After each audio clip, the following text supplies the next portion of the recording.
दी रक्षाबंधन की शुभकामनाएं। जशपुर में बहनों संग रक्षाबंधन मनाएंगे सीएम।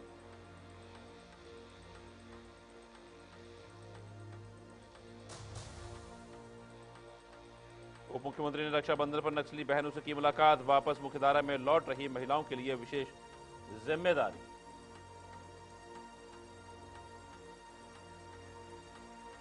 विकास बाधित करने वालों को नहीं मिलेगा बख्शा, विजय शर्मा का बयान। नक्सलवाद मार्च 2026 तक होगा खत्म, मुख्यमंत्री का दावा। नमस्कार, छत्तीसगढ़ी खास खबरें देख रहे हैं सब, मैं हूं आपके साथ साहिल केरनी।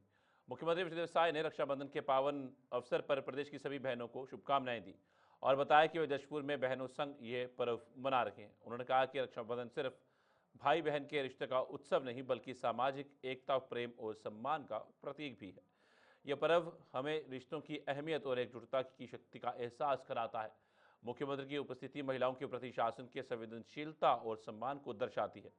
इस दिन हमें समाज में भाईचारे, समानता और सुरक्षित वातावरण के निर्माण का संकल्प लेना चाहिए।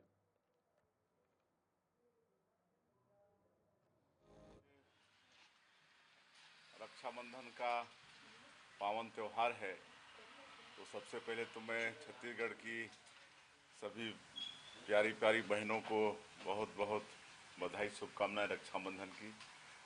आप सब लोगों को भी बधाई और पूरे छत्तीसगढ़ वासियों को रक्षाबंधन की बधाई। ये रक्षाबंधन का त्यौहार भाई और बहनों के पवित्र रिश्ते का त्यौहार है।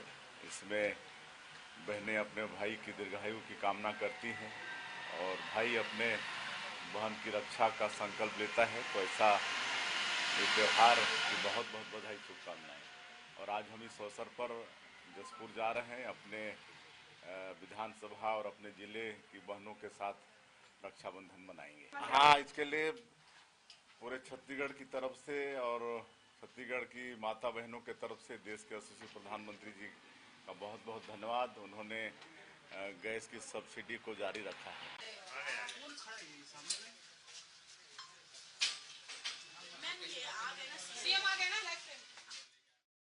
रायपुर की पत्रकार बहनों से अक्सर विचार विमर्श होता रहता है, लेकिन आज का दिन विशेष रहा। आज इन बहनों ने राखी बांधकर न सिर्फ अपने स्नेह और विश्वास का इजहार किया बल्कि मुझे अपनी जिम्मेदारियों को और अधिक निष्ठा से निभाने की प्रेरणा भी दी। ये पावन बंधन भाई बहन के रिश्ते की कोमलता और सामाजिक एकता का प्रतीक है।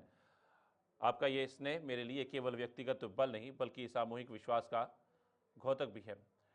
इस आत्मीय गेस्टर के लिए मैं सभी बहनों का हृदय से आभार व्यक्त करता हूं। आप सभी का समर्थन मेरे लिए अमूल्य है।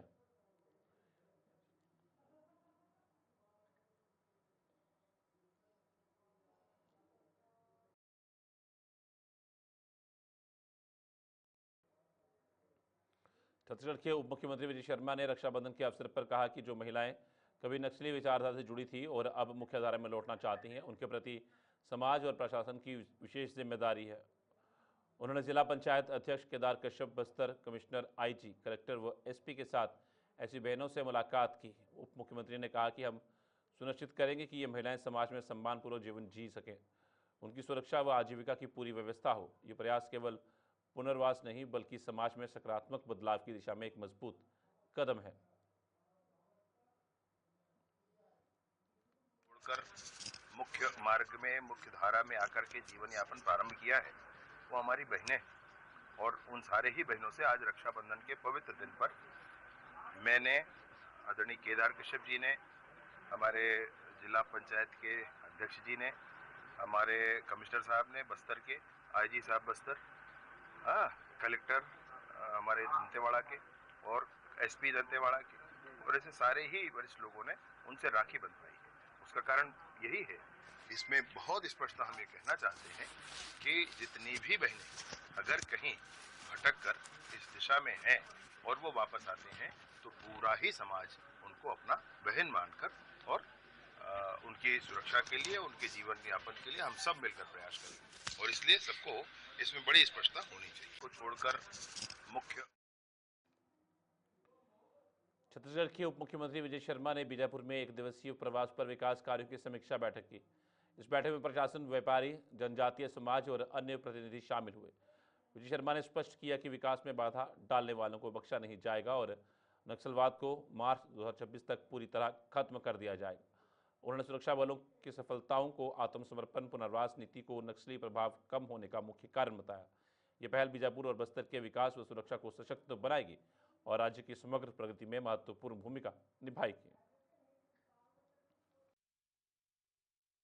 हमारे सिक्योरिटी एजेंसीज के सिक्योरिटी फोर्सेस के ऑपरेशंस पर और दूसरे क्रियाकलापों पर समीक्षा थी और नियत नीलानार के जो गांव हैं उनके निर्माण कार्य और उनके उन्नति प्रगति के कार्यों पर समीक्षा थी। प्रोसीजरली क्या कर सकते हैं, माइनर फॉरेस्ट प्रोड्यूस के लिए उनके प्रसंस्करण, संग्रहण, वितरण के लिए क्या कर सकते हैं, इन सारी ही बातों पर चिंता थी। महिला स्व सहायता समूहों के माध्यम से बात कैसे बढ़ाई जा सकती है, इस पर चिंता थी। तो आज दिन भर उस पर बैठकर चर्चा की। जनता की मन की बात जानकर ये कहा कि अब इसको समय सीमा में अंदर समाप्त होना चाहिए। आखिर कब तक यही सब करते रहेंगे, और इसीलिए बहुत ही ताकत के साथ इस काम को आगे बढ़ाया गया है। बड़ी शांति हुई है। जिस मार्ग से कोई आ जा नहीं सकता था, अब लोग आराम से उसमें आना जाना कर रहे हैं। काफी शांति हुई है और आगे भी नियत समय में सब। यदि भूपेश बघेल जी को कुवैत की मतदाता सूची में किसी गड़बड़ी का संदेह है तो मैं बतौर विधायक ये मांग करता हूं कि न सिर्फ कुरुद बल्कि पूरे छत्तीसगढ़ की मतदाता सूची का बिहार की तरह पुनर्निरीक्षण हो। भूपेश बघेल जी को इस पर सार्वजनिक सहमति देकर कांग्रेस पार्टी की जिम्मेदारी सुनिश्चित करनी चाहिए। साथ ही निर्वाचन आयोग में शपथ पत्र देकर आरोपों को विधिक रूप से प्रमाणित किया जाए। कांग्रेस को बिहार की प्रारंभिक मतदाता सूची पर विधिवत आपत्ति दर्ज करानी चाहिए, क्योंकि वर्तमान में पार्टी बूथ लेवल संगठन भी ठीक से संचालित नहीं कर पा रही है। उनको ये श्री भूपेश बघेल जी को यदि कुरुद के मतदाता सूची में कोई गड़बड़ी मिली है, जहां से मैं विधायक हूं, तो मैं बिल्कुल मांग करता हूं इस बात की कि पूरी मतदाता सूची का, छत्तीसगढ़ की पूरी मतदाता सूची का बिहार की तरह गहन पुनर्निरीक्षण होना चाहिए और भूपेश बघेल जी को भी इसका समर्थन करना चाहिए। और छत्तीसगढ़ में गड़बड़ी के आरोप लगाने के पहले, चूंकि वो कांग्रेस के राष्ट्रीय पदाधिकारी हैं, उनको ये पहल सुनिश्चित करना चाहिए कि कांग्रेस शपथ पत्र दे निर्वाचन आयोग में, कांग्रेस ईमेल का जवाब दे, कांग्रेस बिहार की मतदाता सूची का जो प्रथम प्रकाशन हुआ है उसमें आपत्ति ले। उसकी हालत यह है कि पूरे बूथ लेवल जो एजेंट होते हैं बीएलओ, वो सभी बूथों में बिहार में नियुक्त नहीं कर पाई है, उसकी संगठन क्षमता नहीं है। इन बिंदुओं पर कांग्रेस क्यों चुप है, वैधानिक प्रक्रिया का पालन क्यों नहीं कर रही है, इस पर भी माननीय भूपेश बघेल जी को बात करनी चाहिए। और छत्तीसगढ़ के कुरुद में यदि गड़बड़ी है तो उसको गहन पुनर्निरीक्षण की मांग पूरी मतदाता सूची की छत्तीसगढ़ में हो, इसकी मांग करनी चाहिए और हम इसका समर्थन करते हैं। श्री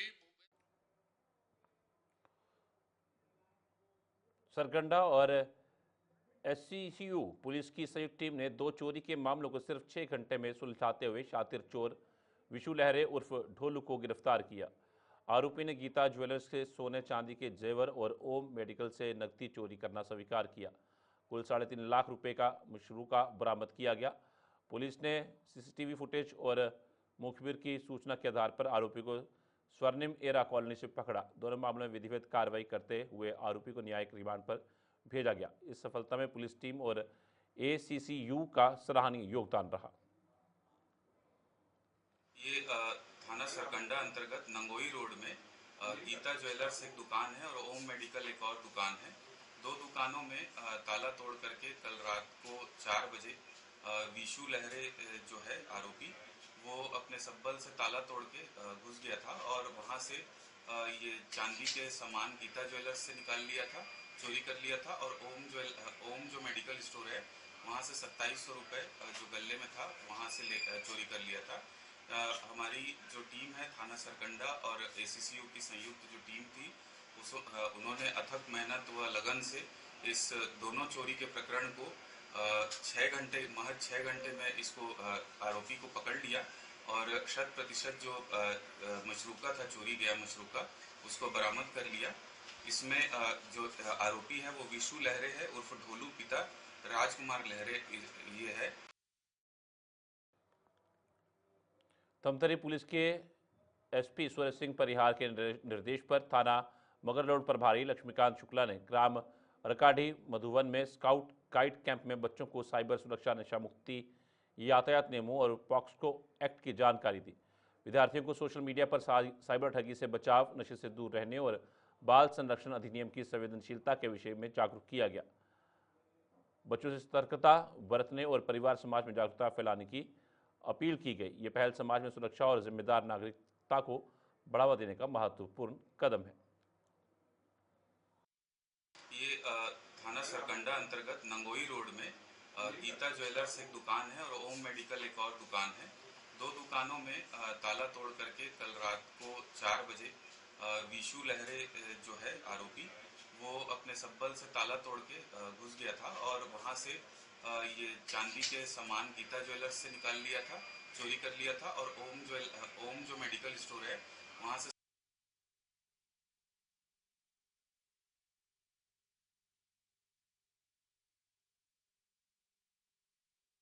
सभी जरूरत से लोग के साथ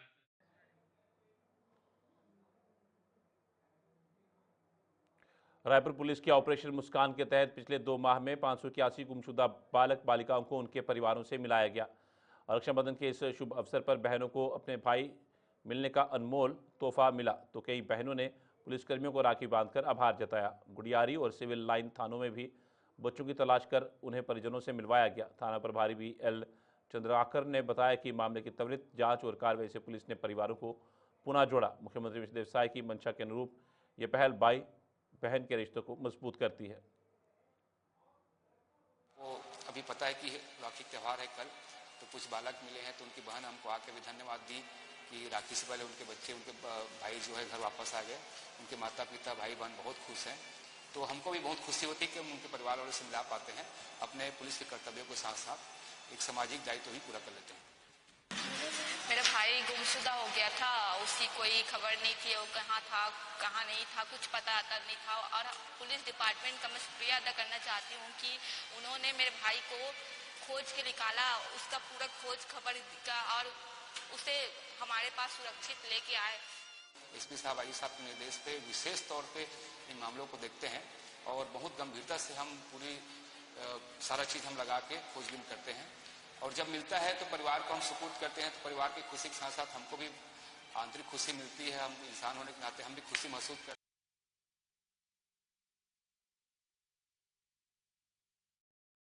सर्वमंगला पुलिस चौकी ने रक्षाबंधन के अवसर पर एक अभिनव पहल की, जिसमें बहनों को गुलाब देकर यातायात नियमों का पालन करने का आग्रह किया गया। पुलिसकर्मियों ने हेलमेट पहनने, सीट बेल्ट लगाने और सड़क सुरक्षा के महत्व पर जोर दिया। इस पहल से न केवल रक्षाबंधन की भावना बढ़ी, बल्कि समुदाय में जागरूकता भी फैली। चौकी प्रभारी ने कहा कि पुलिस का उद्देश्य केवल नियम लागू करना नहीं, बल्कि नागरिकों की सुरक्षा सुनिश्चित करना है। इस प्रयास से समाज में अनुशासन और सुरक्षा का माहौल बनेगा, जिससे सभी सुरक्षित रह सकेंगे।